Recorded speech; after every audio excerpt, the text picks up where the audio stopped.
This podcast is a collaboration between Costard and Touchstone Productions and the Dads from the Crypt podcast. I mean, where did you get your training as a physician? Oh, well, to begin with, I took 4 years at Vassar. Vassar? But that's a girls' college. I found that out the third year. I'd have been there yet, but I went out for the swimming team.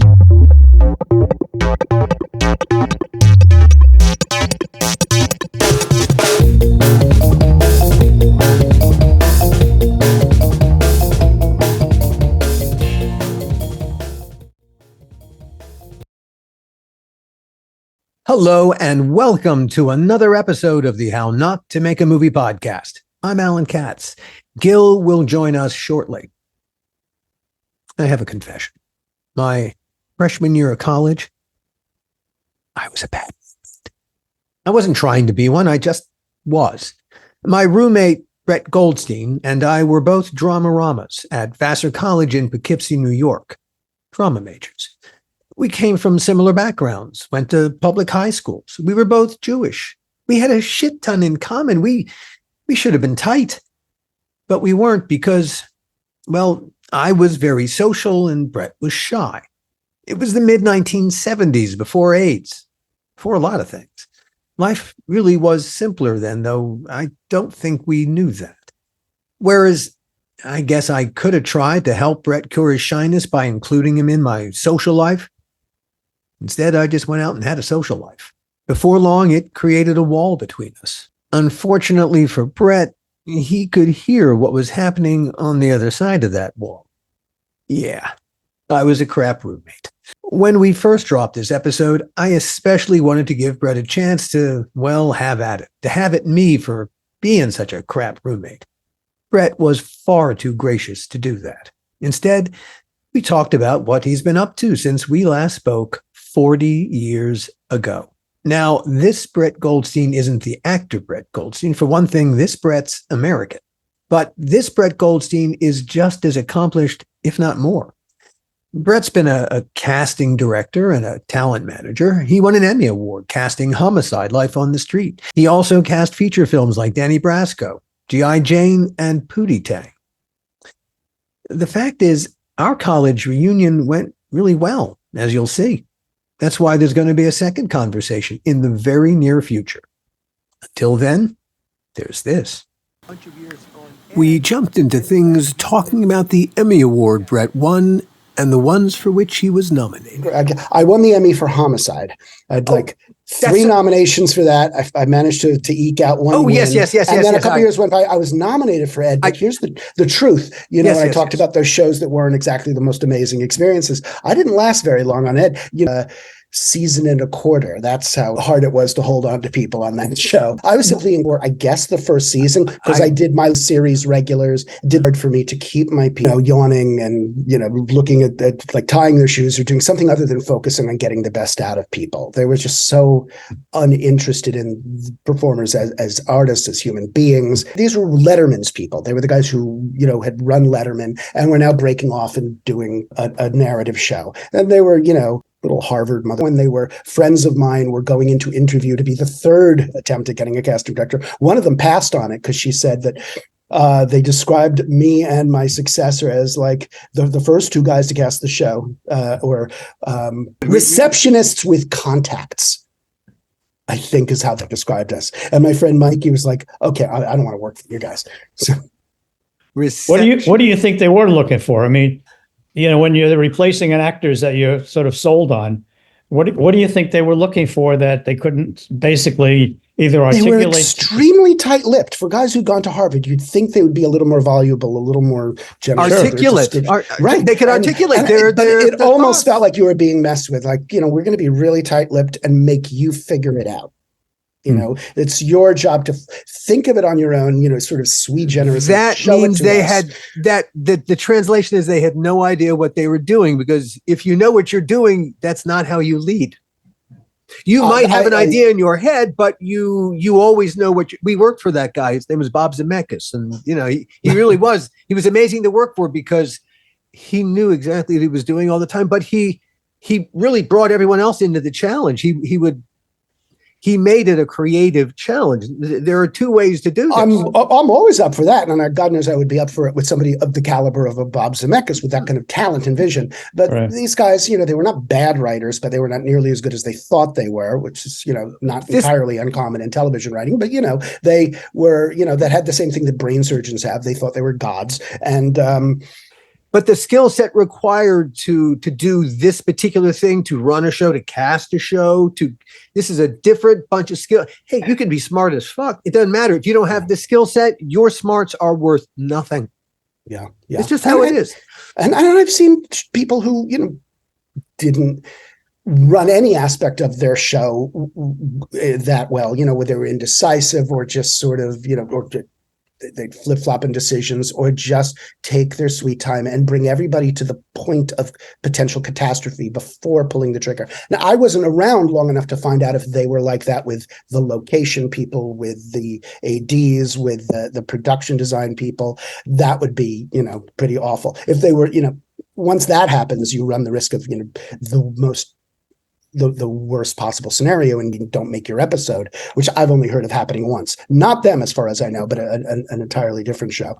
And I was just thought, how do you get back from that once you fall behind? Fortunately, you only had to deal with them for one little, I believe you said you do this together, Young Playwrights Ukraine. This really is my wife's baby. I'm mostly, I try to be very useful. So, we talk about the fact that Brett shares a name with not just one other famous person, the actor Brett Goldstein, who's on Ted Lasso, but there's also another casting director.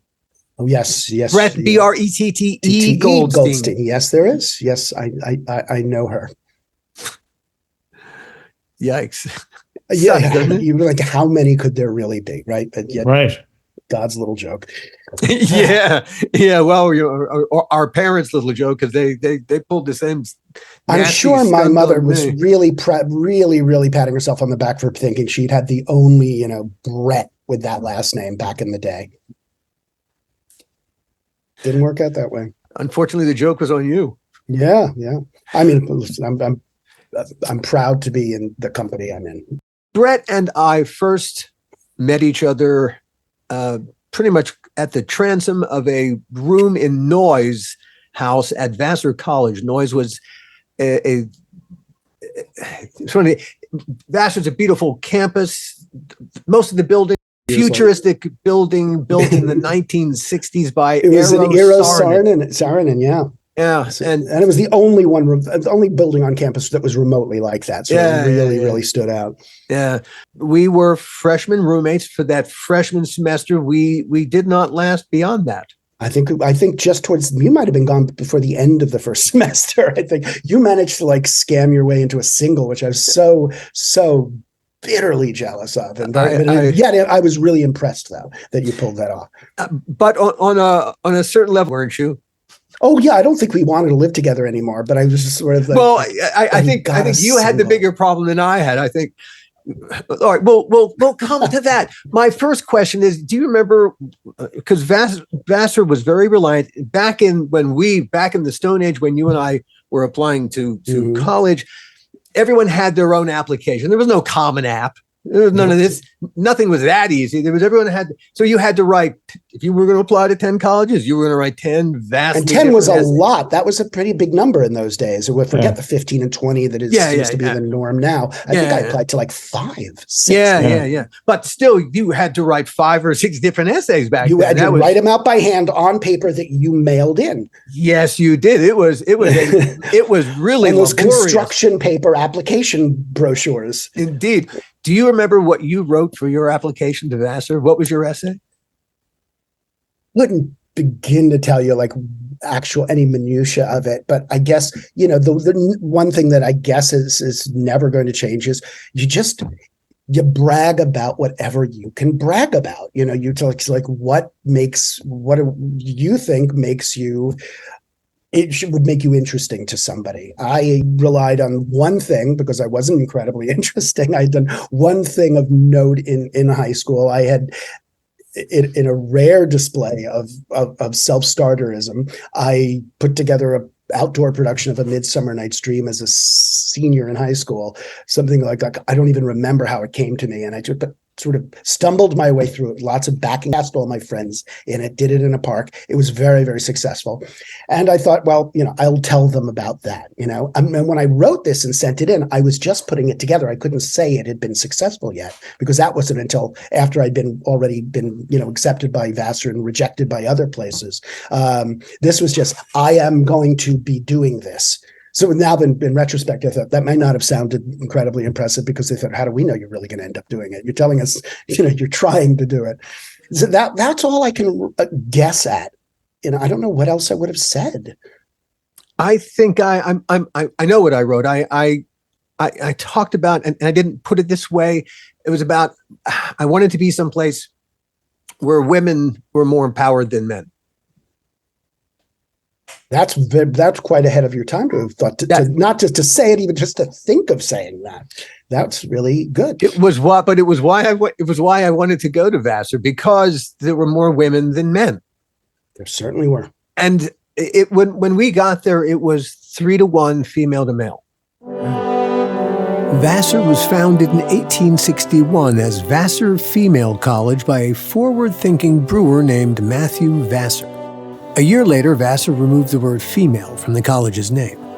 Vassar's first faculty hire was very progressive, a woman, astronomer Maria Mitchell. Interestingly, Matthew Vassar died on June 23, 1868.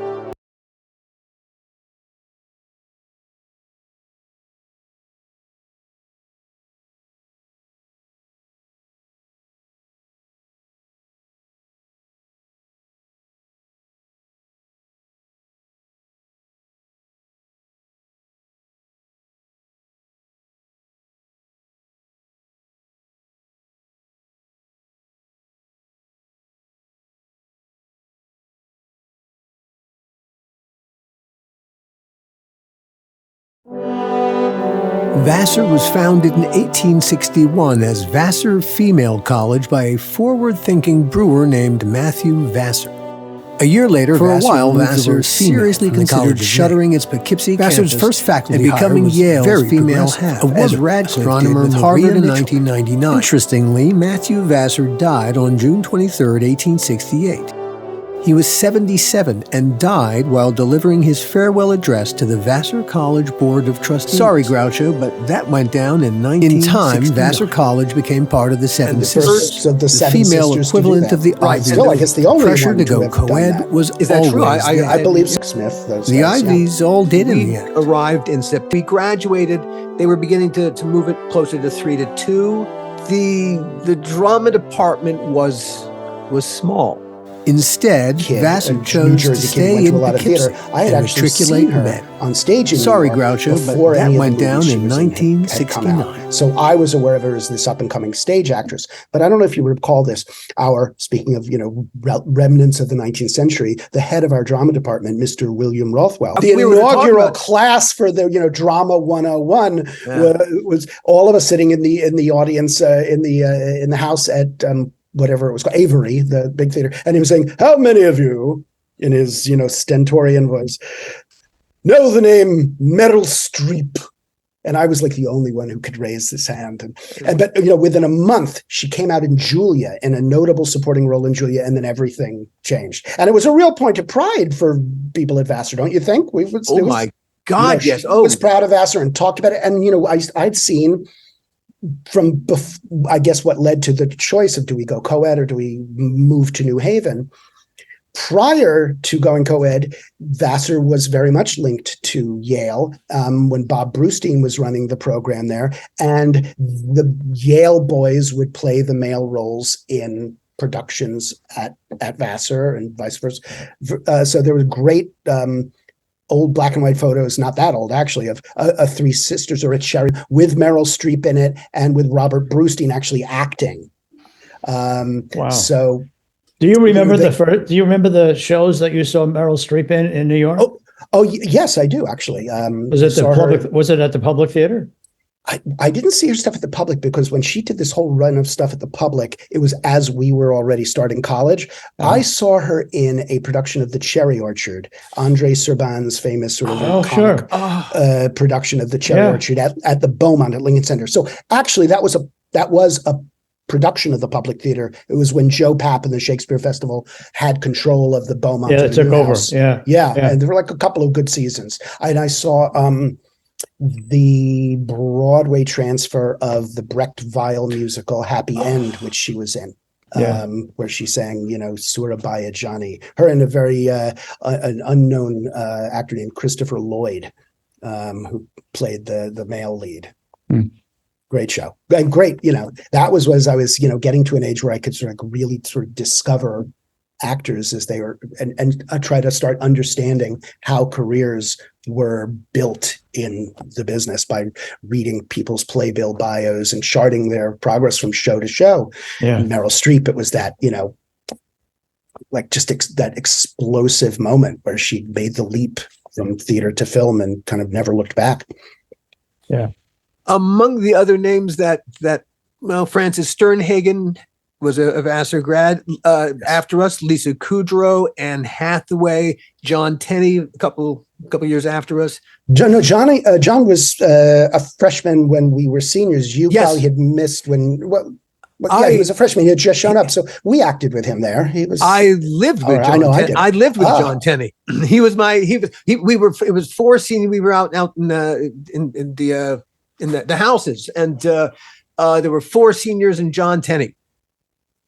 Well, he was very mature. Person, Hope Davis, the musician Mark Ronson, Jason Blum, who is Jason Blum, and Noah Baumbach was there at the same time as Jason. Yeah. So, though it's this teeny weeny little world off in Poughkeepsie, New York, it seems to have spawned an awful lot of very talented people. In our year, in the 1981, when we graduated, there was no one, fortunately, who overachieved. No, not really. And so they could outshine the rest of us. I'm so grateful. I think things started getting good with the classes of 85 and on. So, the drama department there. Yes, there was Smiling Bill Rothwell, who was a remarkable character. Really, Stentorian was the perfect the jodhpurs and the riding crop and my God, and the deadly punch that it was a course requirement to drink from at his post-show parties. He was this was a guy who, and then how they would have sat and how their thighs would have featured because they rode horses. Don't you understand? And so their thigh muscles were very powerful. Now, and I think he was very, very interested in male thigh muscles. I think he made a deep, deep study of the subject. Fascinating character, fascinating man. And he was. You may have only known how to sit as a 20th century kid from Baltimore. He would not have been able to direct anything that featured a character who was a 20th century kid from Baltimore. He only was interested in and could do plays that involved people who rode, don't you know? And for instance, when he used our black box theater, the amazing Powerhouse Theater, first real black box theater in America. Is that true? Yeah. It was started, in the 30s. Howie Flanagan Davis, began that concept. But he directed it proscenium style. A theater that has 100 possible permutations for staging and where the audience could be. And it was clearly, just scheduling. Look at the drawing. He had to do a show. He would do, some theater guild chestnut, like The Old Maid by Zoe Akins. He would do it. And I could be wrong, but I could swear he actually managed to rig a curtain so that it would sweep across the black box theater and just turn it into good old-fashioned proscenium. The idea of doing something in the round or even thrust was completely alien to this guy.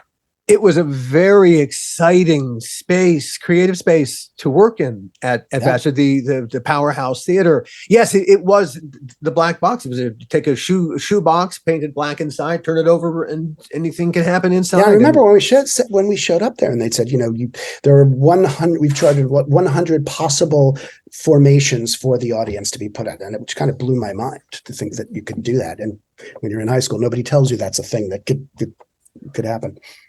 Liz Villard was on the faculty. She taught acting as well. A fascinating person with a long history at Vassar. Her mother was the head of the board of trustees. Right. There was Tad Gessick, who taught design. And there was also a guy named Everett Sprinshorn. Yeah, Mr. Sprinshorn. And he was my favorite faculty member of all. Everett Sprinshorn taught dramatic literature. Yeah. And he was one of the world authorities on Strindberg and Ibsen. Yeah, I mean, he was the translator of record for Strindberg. The best. Any anthology you got then was almost certain to have been translated by him. Sophomore year, I became a film major for a big patch of it. I didn't know that. Yeah, I did because ultimately I wanted. This is the business I wanted to get into. Really, it really was. I wanted.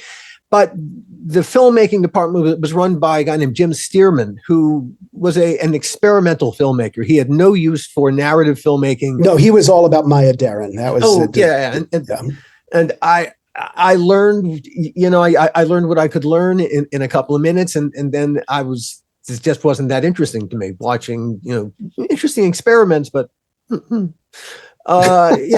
narrative was more interesting to me. So I moved back to the drama department, but I took my junior year in Paris. So, and I wanted to direct in senior year. And I knew that not being there junior year was going to kind of make it difficult. So towards the end of sophomore year, I planted the seed. I asked Mr. Sprinshorn, I said, I'd love to direct Strindberg's Dance of Death. Would you consider doing a new translation? And he said, that's an interesting idea. And he did it. And because he did the translation, I got my directing slot as a senior project at Vassar. And so I directed the first ever how did I not see that? Performance of Dance of Death. And he had not touched that play before? He had not touched that play before. And did you do part 1 and 2? Like just big ass, but just part one. Just part one. Which is pretty awesome. Let's face it. And super ambitious. I don't even remember you doing it. I know I didn't see that. I promise you I would remember if I had come and seen that. I bet you did a great job. The audience, we did it in the Powerhouse, and it was great. So it was kind of created like a cage, and it was a couple, because it's a couple in a cage. It's the precursor to Who's Afraid of Virginia Woolf. Basically, he took that dynamic between this really murderously unhappy married couple and put them in a college environment somewhere. And I think he found religion or something like that. And Connie Crawford. Yes. Now, Connie Crawford has an interesting bit of history to it. Did you remember? When the first year we got to Vassar, when we were freshmen, was the 5th year that SNL had been on the air. And on their 5th season, they had a contest. Anyone can be a guest host of Saturday Night Live. And man, they must have received who knows how many. I know I sent one in. God, I wish if I could have that back. Man, I would do something way better than what I sent. But among the 5 people from the 100,000 or so that they got, Connie Crawford won. She was one of the 5 finalists. And what she did was she took her Vassar student ID, she stapled it to the note card, and she put "Free Me" across her face. Yes. Oh, I just came back to me. That was brilliant. She. How could she lose? they took her, and so I remember watching the episode in the basement of Noise, crowded. I mean, because they're at Vassar. We were all there. Everyone knew that Connie Crawford from Vassar College was about to appear on SNL, and I know that all of us in the drama department, because a lot of us, I don't remember you.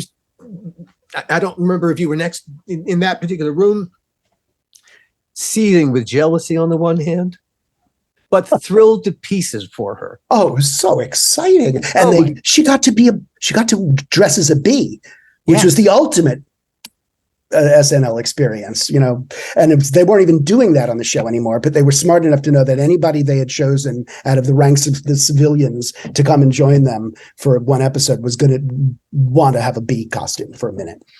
Oh, yeah. Oh, it was, it was part of why I cast her. It was the first star casting I ever did. There you go. I was. That said, though, I would say I think Connie had the stature to match up to Eric as his wife. I think it was not a bad match at all. She could do matronly.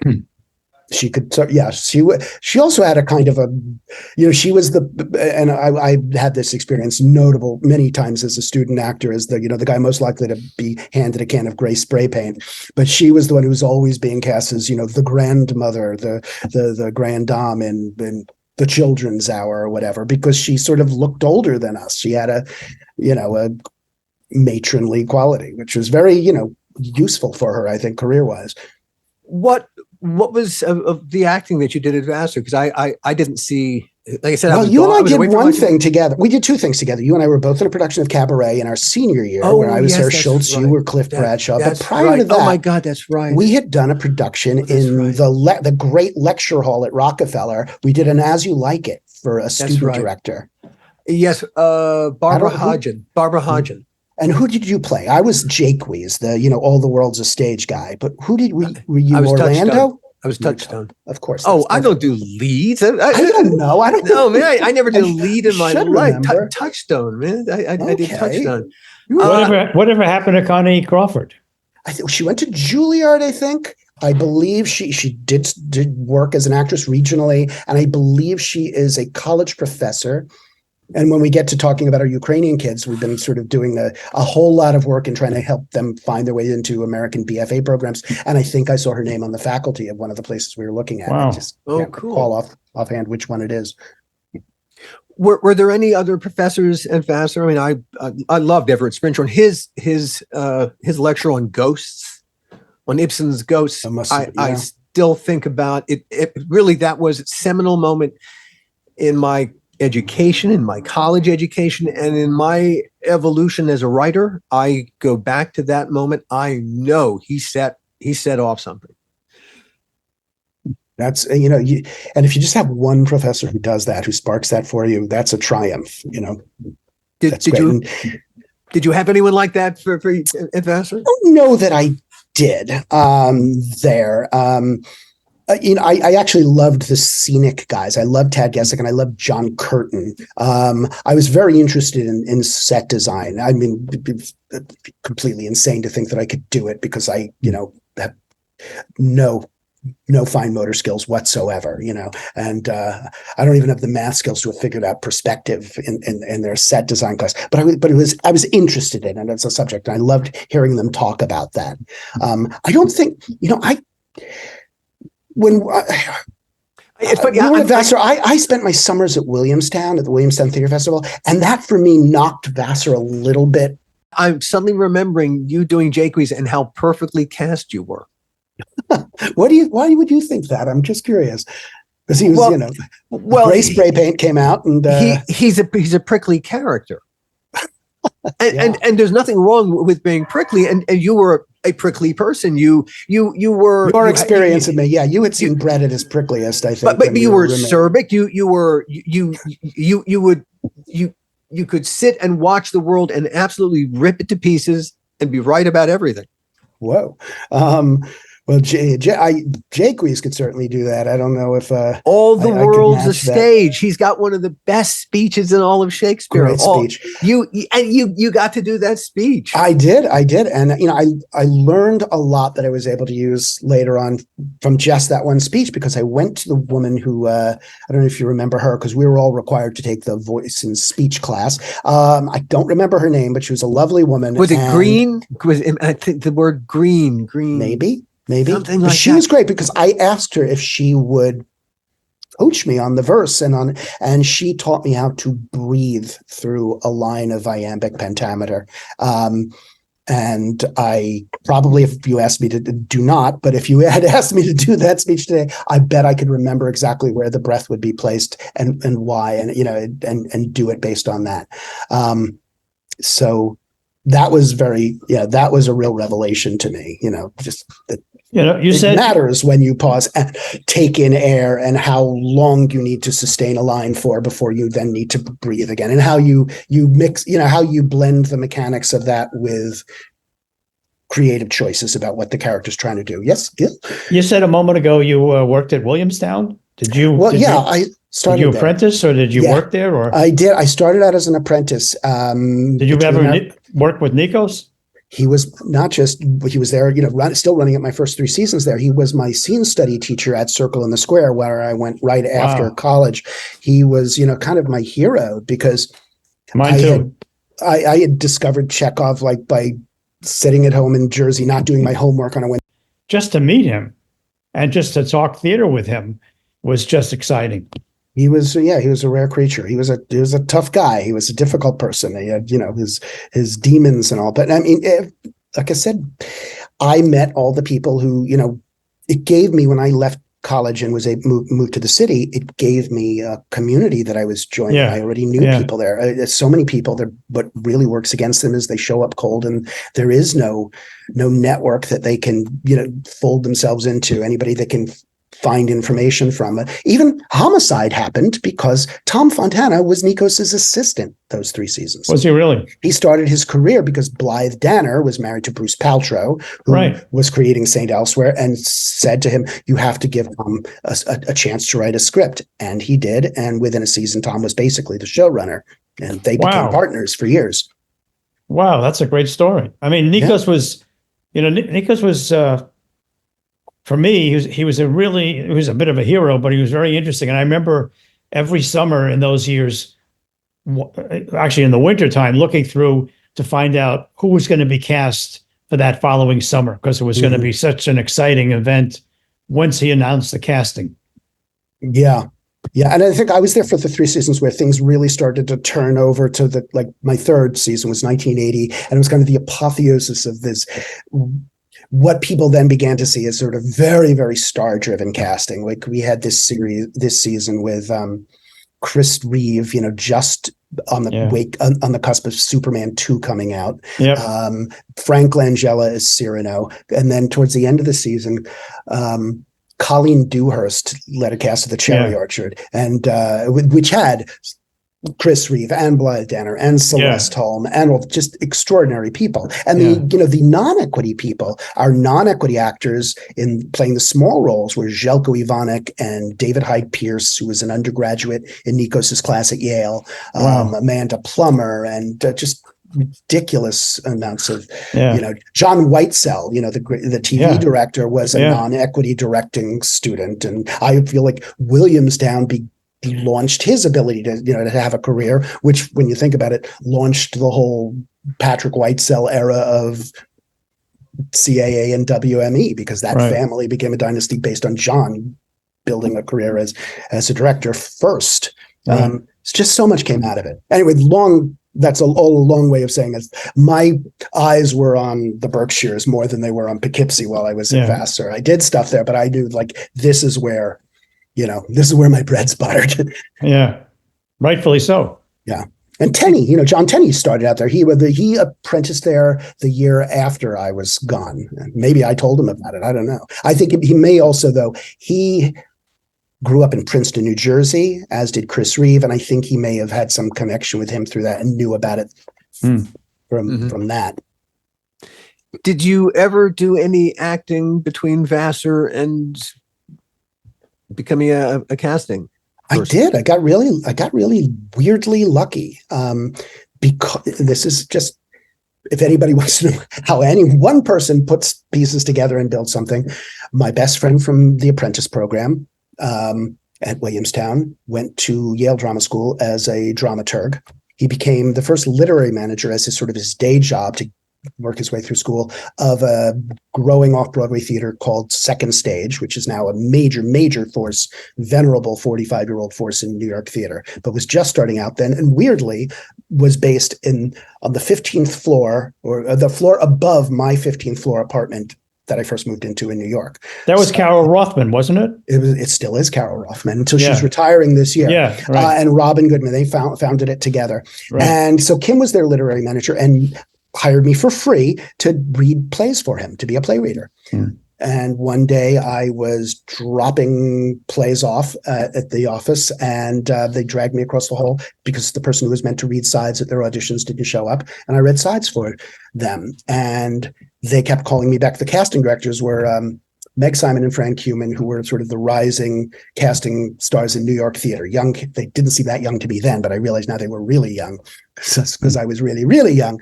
And all of a sudden they were like, we're going to see you for this new Neil Simon play that's coming to Broadway, which turned out to be Brighton Beach Memoirs. And I did not get that. The guy who got it was their intern, an NYU undergrad named Bernie Telsey, who is now, of course, the king of casting in America. He has a company with like 45 casting directors working under him. And like me, learned all the ropes of the business from hanging around that casting office. I read sides for all these amazing people in plays for August Wilson and Lloyd Richards on the original production of Ma Rainey's Black Bottom, and for this musical called Rags that became a legendary Broadway bomb, but it was written by Stevens, Schwartz, and Charles Strauss and Joseph Stein. So all the people whose musicals I'd grown up seeing on Broadway as a kid were like, I was behind the table with these guys and reading sides with all the most amazing actors.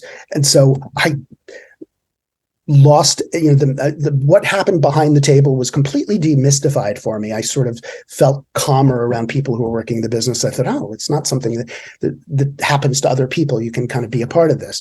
That said, I was only calm when I was reading sides, not when I was on the other side auditioning. Then I would get all sweaty and clenched. But I held out just long enough to get cast in the national tour of Brighton Beach Memoirs. I was sent out as an understudy to the two brothers, Eugene and Stanley. I understudied a 17-year-old boy from the hills of Maine named Patrick Dempsey. Wow. And you should went really away write for this. A year and lost our minds. Insanity. You should really write this up. I mean, there's really some interesting stuff about, the paths you crossed and the paths that you sort of, you got a real bio for some real powerful people. But you're saying he's a podcast unto himself is what you're saying. That's what I'm saying. Let's stick with hopefully I'll just be a good podcast. First of all, you sought out that world and you had the skills to burrow into it, to find your way into it. And and you were at home with it. And it really based on, in many ways, being the worst apprentice ever. Because when I got really handy. I'm good around the house because of scene shop. But a lot of the time when I was supposed to be doing that, I was hiding backstage in a little nook watching what they were doing, watching the equity actors work. I was addicted to that. I just again, watching. And then, Williamstown is a place that really is probably never going to come back. Last season, it was all readings because they can't produce without apprentices. And forget apprenticeships, internships are over.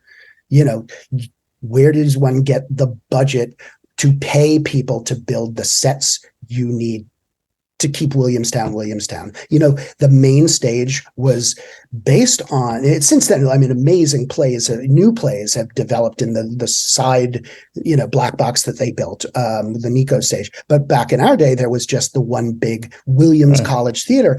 And I was an extra in Camino Real by Tennessee Williams, directed by Nikos. It was 70 people or more. A Peter Hunt production of Arturo Ui with at least 70 people, the whole, a town on stage. And, it took a town to build those sets as well. I think that's just gone. And it's probably not cool to say this these days. I just think something terrible has been lost. I understand that something new needs to be worked out so that people who are, less privileged have an ability to go to these, to be able to afford to go and work for free. But working for free allowed us to go and learn something we weren't qualified to get close to if money was part of the equation. I only deserved to be there because I was not asking to be paid. I didn't deserve it. None of us did. But to go and just be there and work your way through it and begin a life, nothing would have happened to me if it wasn't for that place. Was that part of how you ended up in casting to begin with? Well, because of the sides reading, I was very comfortable. I was learning that side of things to some extent. What else did I know? I knew enough to act, enough to get that one gig. I, understudied it for a little while on Broadway after the tour, and got one more little a pretty decent off-Broadway play, and then nothing. And I think I just lost my nerve. I just thought also all my friends were the best actors. It was, like Patrick Dempsey, Corey Parker, Fisher Stevens, Matthew Broderick, all the young guys who were playing those roles. Your problem was John Tenney did one of those plays too. He was part of that my producers, when I was on the Brighton Beach tour, he was off doing the tour of Tom Stoppard's The Real Thing. We were both produced by the same guy.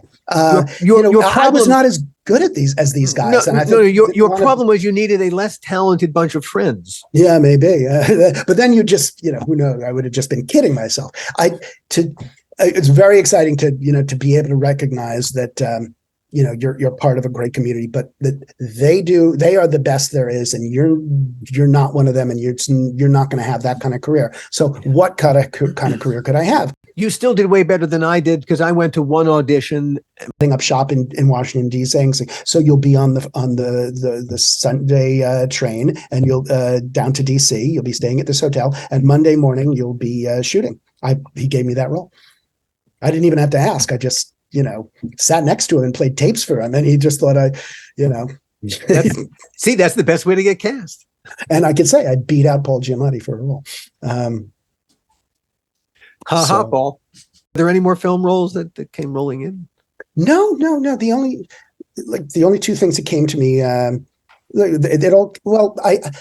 right around the time I was on the cusp of making that decision to switch over, I was still considered an actor when, again, I was sort of at a low ebb, very hot, humid summer day, the kind of day that made you want to move to California, Alan.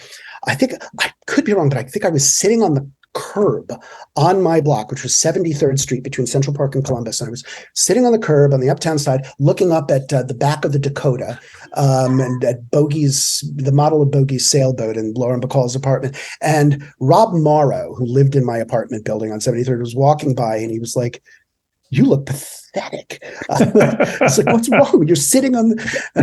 And I was like, "Yeah, I don't know. It's just I don't know what to do. I don't know." He's like, "Well, a few guys are meeting at the Film Center Cafe, which is this bar on 43rd and 9th Avenue, tomorrow afternoon. And we're talking about starting a theater company."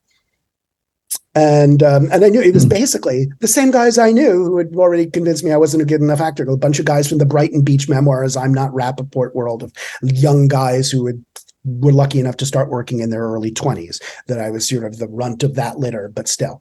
And I was like, yeah, what the fuck? So, the next day, Rob and I go down to the Film Center, and there's like 13 or 14 of us, a couple of girls, mostly guys, and we talk about this thing. The bartender, I found out a few years later, was Jim Gandolfini, and we brought him in when we were more established as the theater company we became, which was called Naked Angels. One of our members brought him in to play a silent bartender in a play we did set in a bar, and he was brilliant. Didn't utter a word. He actually tended bar for the audience. We served drink to the audience, and was just there behaving. And we were all over him. It's like, "Who are you? You're so brilliant. You're so amazing." And he said, "I was tending bar at Film Center the day you guys first met." He said, and I cried. I wanted so badly to be at that table with you. And then, what happened with him. So it all worked out.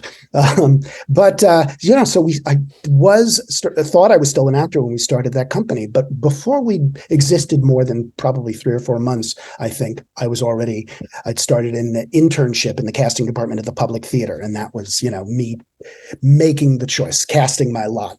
So you work with Mary Goldberg? Mary wasn't there then. Mary was already a huge film casting director by then. It was Rosemarie Tischler's office at the Public. Yeah. In fact, I don't even know if I ever knew that Mary had worked there. Maybe I did at the time. Yeah, she worked there a long time. She started out being like very much Joe's right-hand lady, and grew from that, and then became a big casting lady for the Public, and then left and became a big casting lady for film. But yeah, she was one of the A-list. Yeah. So I apprenticed there, worked on casting of Shakespeare in the Park, including one directed by Mr. Papp himself. Just started getting assistant work until finally, at a certain point, somebody becomes a vice president, somewhere, and gives you an actual job casting on your own. You were a casting associate on Exorcist 3. I was. Working for William Peter Blatty, the author himself. It's funny. I had just come off of my first sort of thing, taping for things all on my own, even though it wasn't as an independent. I was hired by somebody to do it for a few days of tapings for roles in a William Friedkin movie called The Guardian. And I was so excited about that. Friedkin, my God, it wasn't that long since The Exorcist itself. And then like 2 months later, I found myself working with the other Exorcist guy and a wonderful man, an older producer named Carter DeHaven. And it was my boss, my casting boss, Lou DeGimo, who was a casting legend, was out in LA doing something else. And he just left me in his office on 54th and 10th with these 2 guys for 7 weeks. And I just cast the freaking movie. And I had no idea what I was doing. Minimum that with what should have been mere day players. And I said to Carter, I said, I think I did this terrible thing. He said, it's all right, babe. You saved us money in a lot of other areas. Patently untrue. I saved them no money. But he was such a gentleman, such an old school, decent guy that he just didn't want me to feel bad about it. They were wonderful men. Blatty looked like Satan. I don't know if you ever saw him. He had the most demonic eyes you've ever seen, but an absolutely wonderful guy. I think he's living at the motion picture home in Woodland Hills now. He's alive? I think he is. Oh my gosh. Wow. Well, loved him. I just really, was like an honor to be around those guys. They really gave me a lot of confidence that I could do this. Sure. So I was just sort of left to my own devices, stumbling my way through it. But, that's probably a good way to learn things, fucking up as you go. Always. But, things began to pick up. You did, for TV, The Adventures of Pete and Pete. Yeah, that was just one season of like celebrity casting. I was hired to just do try to get a guest star of note, some strain, BB Newworth or Steve Buscemi or somebody to pop in and fit that world, but just maybe get some viewers or just make the show look cooler. But this still requires, this still requires, hey, Tales from the Crypt, we were all about stunt casting. Oh, it's all, it's everybody wanted stunt casting, yeah. We appreciate that particular skill set. So you also casting director on Backfire. That was one of my other acting roles. I got to actually I exchanged a line with Robert Mitchum. Yeah, you pulled together a really interesting cast for that movie. It was Mitchum, Telly Savalas, Kathy Ireland, Shelley Winters, Mary McCormick, Edie Falco, it was Mary's first movie. She was an intern at Susan Smith and Associates, at an agent for working under my friend Rhonda Price, and they sent her out, and she got that role. Edie was a SUNY Purchase friend of the directors, Dean Bell, a wonderful guy, and it was like a top. What it was called, a Hot Shots style spoof, but done for literally like $150 plus the money that a hedge fund guy was willing to pay if you could get a Robert Mitchum we wanted to cast those old names and see if they could sell it in various territories based on that. And we threw some money at Robert Mitchum for 2 days. He said, I'm going to buy my wife a horse with this.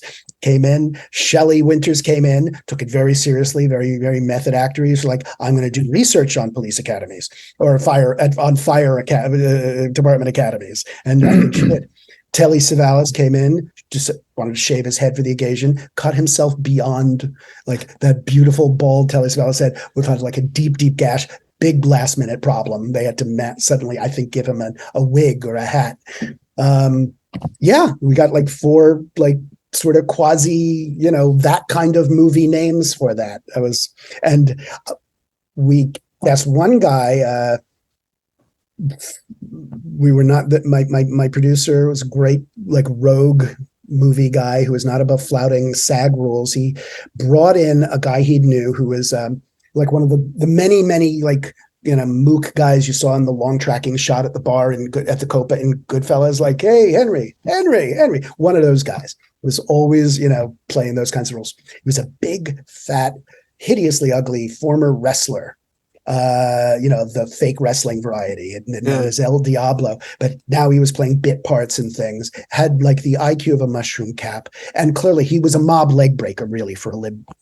So he came in and he like did a day and wasn't reported to SAG, brought his kid. They ate craft services like till, any normal person would burst, and then he tried to hold the guy up for like SAG overages, even though he had cheated on SAG by doing this. And he came after me over months. One day he brought a little guy. I was like, Brett, I want you to meet Vito. This little guy in a suit. And they sat in my office and just sort of stared at me. And I kept saying to this person, like, Chris, you got to pay this guy. Finally, he called me and I said, like, Mario, I was busy. I was like, I have no time for this. And he freaks out and starts screaming. He's like, oh, I'll cut your dick off, you little Jew mother.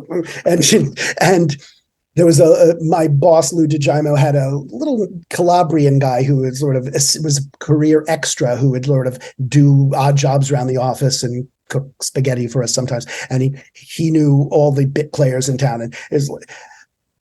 And I don't know, his name was Sal, and he heard the voice. He's like, what's going on? What's going on? It's like, it's Mario. He's going to kill me, Sal. And Mario's like, Sal, give me Sal. He's like, Sal, you tell him. Tell him about what happened to the guy in the Gowanus, Sal. So he was giving away one of his murders and threatening to make me next.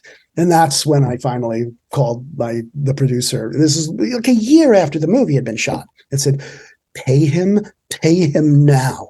Like, yes. And I told him, I said, he's told me about a person he's killed and where you can find the body.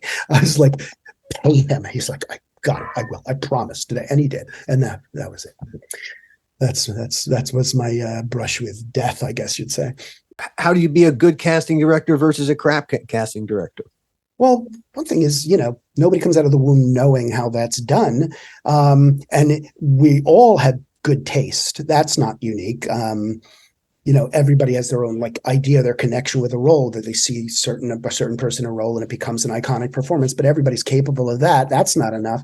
I think it's like with anything, Alan. I think it's just learn from the mistakes you make as you go along. And I don't mean really really dunderheaded mistakes like giving somebody a weekly contract when they were working for one day in case it rained, which was just idiotic. It was the best story I could tell you that, I'm guided by now is one of the original detectives was this role of Detective John Munch. And the script called for somebody who would get the word, I believe, in Paul Adonasio's pilot script was apoplectic. Like he would get apoplectic when browbeating a suspect, when interrogating them. He would, bully them into submission, So I was trying to direct actors to I want to see a vein pop out of your head. I want to see you turn red. And I was going for that I was very literally tied to that description. I was not exercising imagination. I wasn't incapable of doing that in certain cases, but I didn't there, right? And Lou was doing the meetings in LA while I was doing stuff in New York. And he was the one, I don't know whether he thought of it, it was suggested by the agent. He brought in Richard Belzer, now who we all know is the polar opposite of apoplectic, right? He's long and thin and laconic and doesn't raise his voice. He's the cerebral comic, too cool to get worked up over anything. This couldn't be farther from what was on the page. And he comes in and of course, doesn't change a thing in his reading of the role. He just does Belzer. He wasn't going to, yell at a suspect with the sides. And he books it. And, this guy who was so not what they had originally written ended up playing the role of John Munch for longer than anybody played a role in TV history, because he played it for 7 seasons of our show with at least, I think, two-part crossovers with Law and Order while we were in production. Mm-hmm. Came back as John Munch in an episode of Tom's follow-up series, The Beat. Then got bought by Dick Wolf. Dick Wolf literally bought the character and started him out in the original cast of SVU. And so he played the role from, I think he did 15 seasons of that. So probably 25, 30 years. He was that character John Munch. John Munch was Belzer. They're in just, you can't think of one without the other, right? Well, let's talk the notion of casting. Now, I mean, I've Gil's cast a lot of actors. I've cast a lot of actors. I don't think when I started casting actors that I ever looked for an actor to act. Not for the camera, because the camera will see them acting. We'll have to cut it out. So really what you're looking on film, you're looking for actors who know how to be. Yeah. As nakedly honest within the context of the scene we've written for them, so that when they're playing the scene, they can, they look like they're really, whatever the scene's called for, happy, sad, whatever. It's for them to be as honestly them as they possibly can.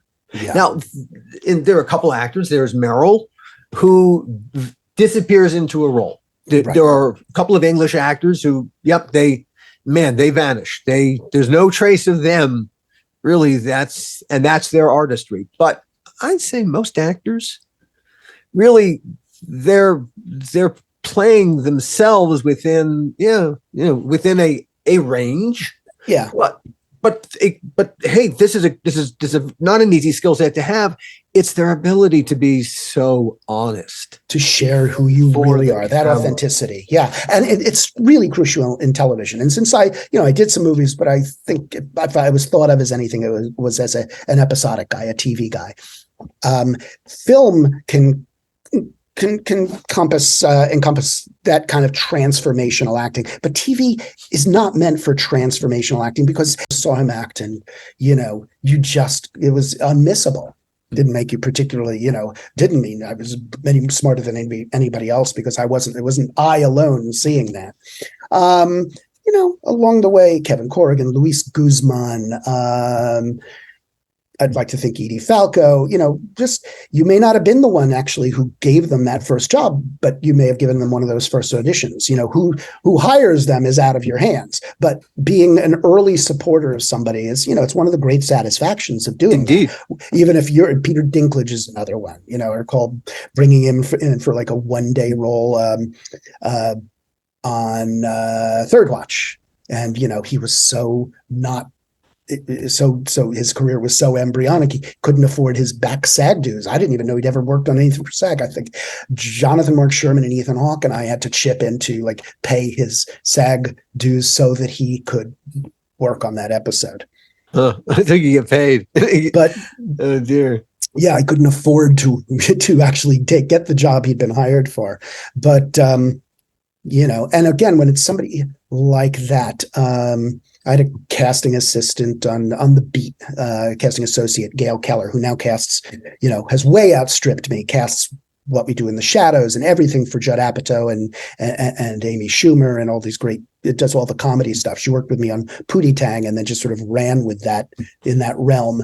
But she, turned me on to Michael K. Williams, for instance. And I had no idea who that guy was, Michael Kenneth Williams, and he was just like a bolt from the blue. It's like, how did I not know this guy? And there's people you wish you could take credit for, but you just kind of missed it by a hair. But that's the other thing, is learning, as some of my bosses were better when I was an assistant and associate at listening to my ideas. When I became people's boss, I tried to listen to my associates' ideas. Let them teach me about people they knew. But that's a big part of this, is that if I don't know them, they can't be all that good, is sort of the death of good casting, that attitude. What ultimately took you from casting into talent management? Well, a break from the business. I had done one last series in LA, my first series in LA, actually. Everything had always been in New York, but I moved out there because my wife's writing career took us out there, and I did your wife Laura Cahill. She had done a feature for HBO called Hysterical Blindness. Yes, it was based on a play she had written, here in New York, and it became a very successful HBO movie. It starred Uma Thurman and Jenna Rollins and Ben Gazzara, and won a lot of awards. She got nominated for, the Indie Spirit, WGA, Emmy, all of that stuff. Didn't win any of them, but she has certificates, if not any statues. But we were out there for her career, and funny, after all the shows I had done in New York, nobody at the studios at Paramount or at Fox would approve me to cast a pilot in LA. The assumption being you won't know the day players, you won't know the co-stars, you don't know enough people to just do that rank and file work.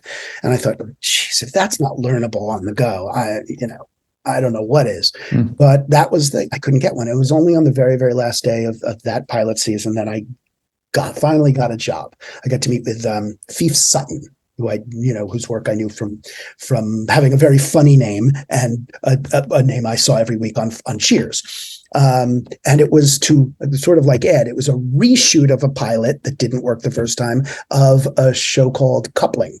It was based on the British BBC show, and it was Ben Silverman's first narrative show as part of this big deal at Universal at the time. And it was NBC's great plan to replace Friends at 8 p.m. on Thursday night. It was the hope for the survival of must-see TV. And I'm very grateful to must-see TV because it was Friends and ER and West Wing that kept Homicide on the air for 7 seasons in which nobody really watched. It was Warren Littlefield loved the show, but could only afford to keep it there and have low advertising rates because he was making so much money off of all of those shows, plus Seinfeld and this and that, just so many hits. Well, Friends was gone, and that was like, that slot. What do you do next? So at the time, I don't know why while we were putting it together, it didn't occur to anybody that replacing a show about 6 friends and dating was with another show about 6 friends and dating was probably the dumbest idea in the history of show business. It seemed really logical at the time. I guess we were all moving so fast and was so a victim of the hype because it had that slot. It had to be great, and everybody wanted a piece of it, and everybody was so excited. And yet it was, it was terrible. It was just nothing about it worked from the beginning. The pilot seemed to work, but once we hit the ground running with episodes, woo boy. And just the mortal enemy of good comedy. And I remember I was on the Universal lot and I ran into this guy I knew from casting Cosby in New York, not the Huxtable one, but the CBS sitcom in the 90s. One of the younger writers there, and he was working on some like CW, I don't know, Jenny Garth and a bunch of teenagers sitcom, and he was like, God, everybody wants to be doing your show. I couldn't get near that. I'm doing this. Meanwhile, that show was, the death knell, privately, Alan, had really spoiled me. I was so used to only having to cast the guest leads and take my time doing that. And I had so much support from theater people, Tom Fontana down, a guy who started at Williamstown, understood. There's somebody who appreciated actors, trusted actors. But when you're around people who just don't, it doesn't work, or at least it's a great deal harder to make it work. And I think I was just burnt out from, working so hard to so little effect.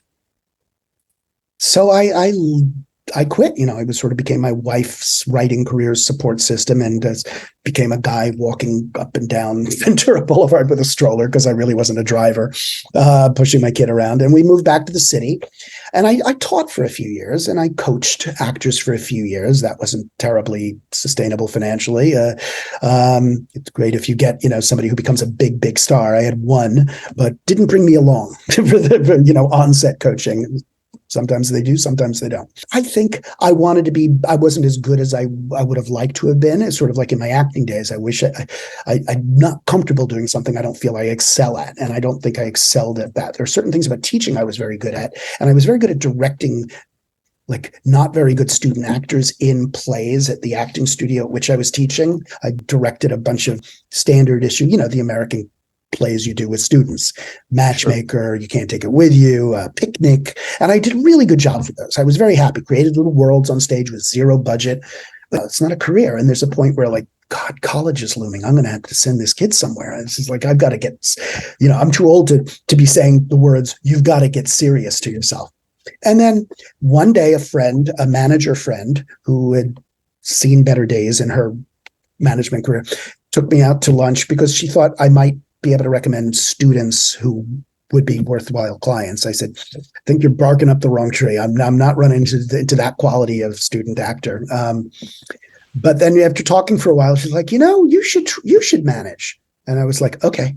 And I just sort of, as a not terribly spontaneous or brave person, I was spontaneous and brave for once in my life. And I said, yeah. And which meant, start to do it with her, to join her in management, which only lasted a few weeks. I did not want to keep doing it with her. I wanted to do it my own way. I had my ideas. She had hers, which were very entrenched. And I don't think it necessarily served her well over the past few years. I don't know if she'd exactly kind of kept up with the zeitgeist. And I thought, I don't know what I'm doing, but I'm going to figure it out the way I figured out casting, by screwing up, the deals on Exorcist 3. I'm going to I think I'm a little smarter now. I think I can avoid some errors. As a very successful manager friend of mine said, when I made some calls to pick people's brains, like, what's your best advice? One of them, said, it's like, it's not brain surgery. You have good taste from casting. You know what a good actor is. You can do that. Just get superb actors who you feel something, who you really truly believe in and are inspired by. And then you will be inspired to say all of those salesman-like things with no compunction. And it's like, and don't think it has to be an a la carte menu. It doesn't, like, one person of color, one BIPOC actor, one South Asian actor. It's like, if you see two South Asian actors, sign them both if you believe they're both superb and you want to work with them. Don't make it like, a restaurant menu where you have to have your fish and your fowl and your sign the actor.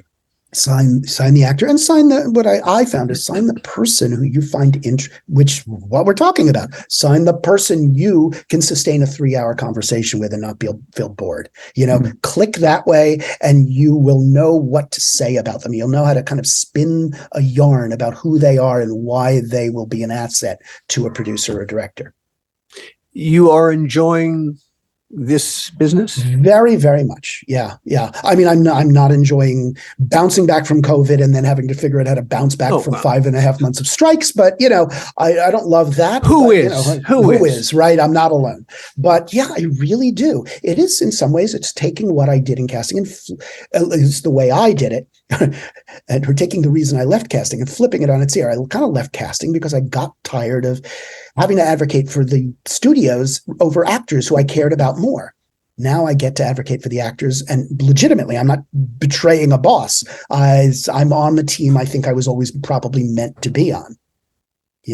I used to sell actors like an agent does to showrunners. Like, imagine trying to tell the guys from Ed why they should hire this person. They'd be lucky to have them, but to no avail. But, it still can be to no avail. But, I would do that then. I would try to tell a director I was working with or a showrunner who this actor was, why they would be great, why they should take them seriously. Well, same thing with management, only I get a piece of it if it works. And that's always nice. And it's always nice. Yeah. Young Playwrights Ukraine. Yes. What is that, and how did you get involved with that? Because when you were telling me about that, that's wow. That's just, I don't know what to call it. Is it our side hustle? Is it our hobby? Is it our charity? It's not as formal as that. It's something that we just stumbled into, and my wife has really done something amazing with.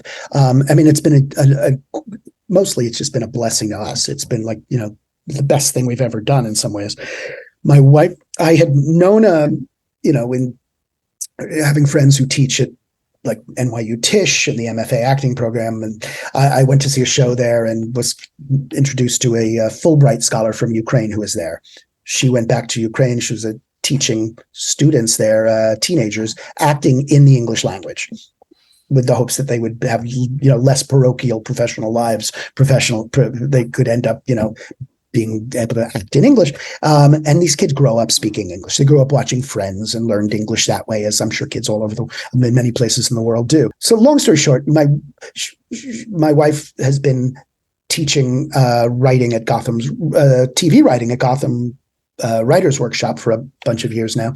And she we got the idea that she would teach these kids a short-term screenwriting class, which started in, late-ish 2021 and ended just as the rumblings of the Russian invasion were beginning, and the kids were kind of scared, but it was all going to end and we would keep in touch. But then the tanks, rolled in, and Laura, my wife, was texting with them, and they were in a group chat and finding out where they were all going: Bulgaria, Romania, all the places they were dispersing to. A few weeks later, they just kind of came back together to talk, but it turned into a playwriting class that never stopped meeting every Saturday and Sunday morning, New York time, 7 hours later, Ukraine time, or 5 or 6 hours if they were further west in Europe. And they just kept coming, and it became this great support system, but it was never meant to be, war therapy or anything like that. Laura's not a therapist or a war playwriting therapist. It's not about that. It was about, it gave them something to do and to focus on and be hopeful about, and of course, to tell their stories through. It became a playwriting class, and she just went about kind of teaching herself how to be the best playwriting teacher she could, and teaching them about all sorts of different styles of theater making. And it led to bringing in actors to do cold readings of their plays. And we did a wonderful Zoom show in 2022 with people like Ann Dowd and David Morse came and read their first short plays. Wow. And it went really well. And in the audience was a Swedish theater director who then arranged to have the plays translated into Swedish, and amazing experience for everybody. And she got to see them, they'd all become very, very tightly bonded, but they didn't know each other in person. And they all got to really come out of that caring about each other. And it was supposed to end then, but it didn't. It just kind of kept coming back. And so the sound is, Ukrainian is always in my living room on Zoom in some form or another every day of the week. But the class itself, we started master classes. We brought Mary Harron in to talk about movie making because the kids are, for some reason, Ukrainian teachers love American Psycho. I don't know why. We brought in, I said they learned English from friends. So we had Marta Kaufman come in and talk to them. My friend Rob DeCina, who's the head of casting at CBS Studios in New York, came and talked to them about that. Just to introduce them to a whole lot of points of view and different fields. Who knows? As you know, everybody goes to college to act, goes to Williams thinking they'll be an actor, but they all have all sorts of different kinds of careers and places in the business. We wanted them to learn what those possible places were.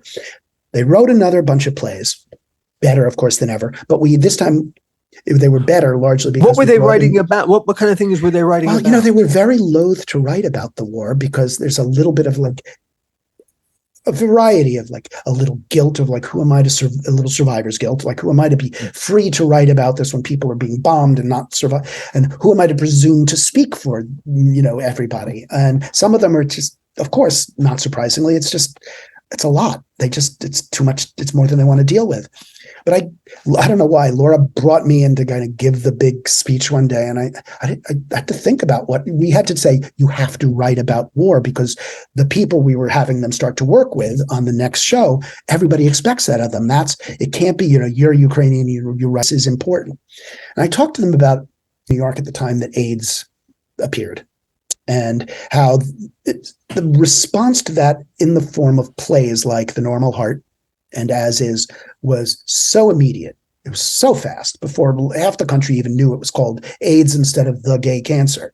These plays already existed. And how important it was that, they write about that and they speak for all the men who couldn't write and were dying fast. And one of my experiences as an intern in the casting office of the Public was watching The Normal Heart was already a long-running hit in the Ansbacher Theater there. And I would sit at my desk in the front of the casting office, and Larry Kramer, who wrote Normal Heart, of course, started, ACT UP, was a great, activist and leader, would come in and have these unbelievable knockdown, drag-out arguments with Richard Kornberg, the Public's press rep, about AZT and the trial drugs, none of which had been approved yet. And Larry, of course, was like, it doesn't matter. There's a possibility you do this. Richard was far more cautious and conservative, and they would scream at each other, over that. It was so they were so impassioned. But the channel for all that was in theater making, And then how, once it had been around for a while, that, it could sort of be less, I guess, issue-y, which is in no way to diminish those plays, but you could, expand on that. You could have an Angels in America, which, kind of came out about 6-7 years after the AIDS crisis began, but was its climax artistically in a lot of ways. So I talked to them about that. And I said, look, it sucks to be part of history when, history is going badly for you. But you have to do this. You have to speak for Ukrainians who don't have the talent you have and the voice you have. This is how you're going to tell the rest of the world what it was like to be crowded into those trains in the middle of fields at 3 a.m., stop the train. Everybody's told not to turn off their phones. Do not utter a sound because there are tanks nearby. And we're just going to be still and quiet until we know they've rolled far enough away that we can pick up this train and get you to, usually to Poland. That's the place they would go first. You've got to tell all your feelings about this, about all these your experiences. And they did in different styles and different, in ways that were, all came from themselves, who they are as people, about their families and their dreams and, brilliant stuff. So we the second time around this year, we matched them with a bunch of mentors.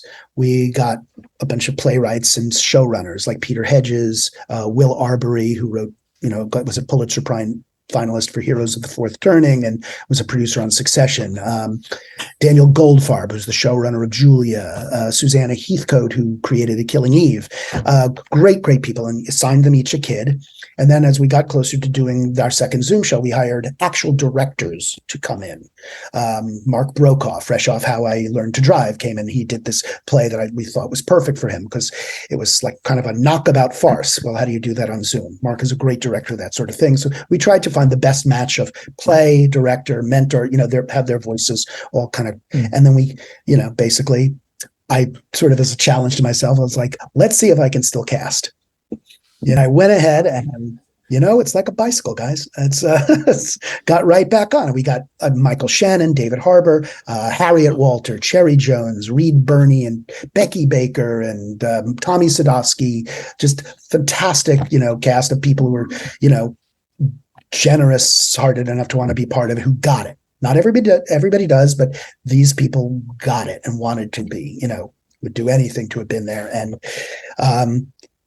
And it was that show was incredible. Can imagine the caliber of acting, the fact that directors were and mentors were there to help shape the material. It's being published in 2 different volumes. Each show is now going to be published by Smith and Krause, the theater publishing firm, and now the kids are coming of age. Some they're 17 and 18, and we're trying to. Our new project, besides still working with them on writing, is helping them get into BFA programs and colleges here. But again, trying to get the best help we can. We have a 17-year-old girl. She's in a boarding school outside London on scholarship, and she wants to apply to RADA and Lambda, but also Williams and places here. So. We got Jessica Hecht and Danny Burstein to coach her on her monologues. And we didn't even got Jessica, who was already involved with the group, and Danny Burstein, who won a Tony for Moulin Rouge, is great theater actor. He just wanted to be part of it. He was like, can I, Jessica said, Danny asked, can he help coach? No. Who would want him around? So they're getting amazing help from people. Who know what they're talking about. But this is all happening because you have turned into Mr. Showbiz yourself. Well, I am a receptionist with contacts, after all, as it turns out. Why not? That is the perfect way to conclude this, because on the one hand, okay. On the other hand, you so miss the point. If you think that's just a receptionist with contacts, but first, this is not this is the first of many conversations. You are a podcast unto yourself. I think you and Gil could have had when you get into the theater. I didn't get to talk about Gil. Yeah. But the two of you, because Gil did a show called El Grande de Coca-Cola.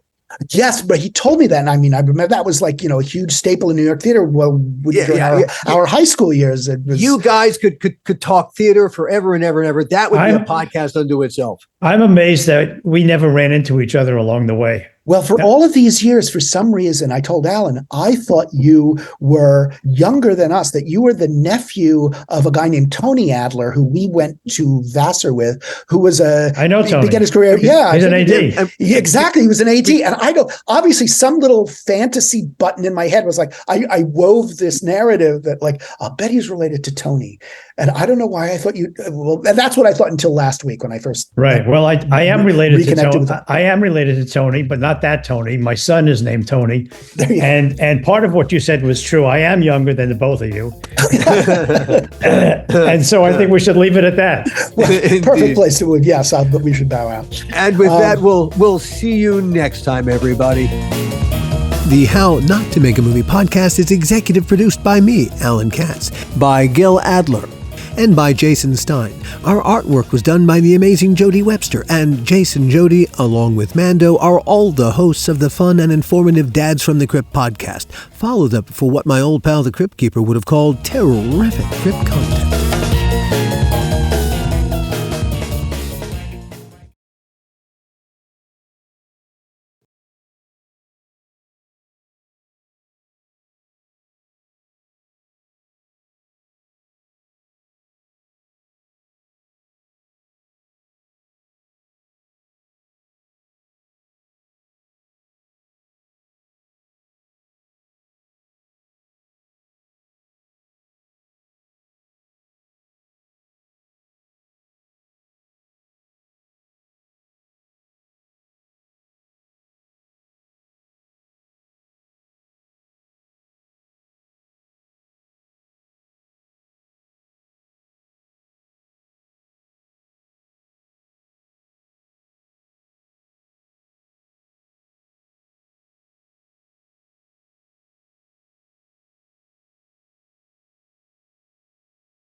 The How Not to Make a Movie podcast is executive produced by me, Alan Katz, by Gil Adler, and by Jason Stein. Our artwork was done by the amazing Jody Webster, and Jason Jody, along with Mando, are all the hosts of the fun and informative Dads from the Crypt podcast. Follow them for what my old pal the Crypt Keeper would have called terrific crypt content.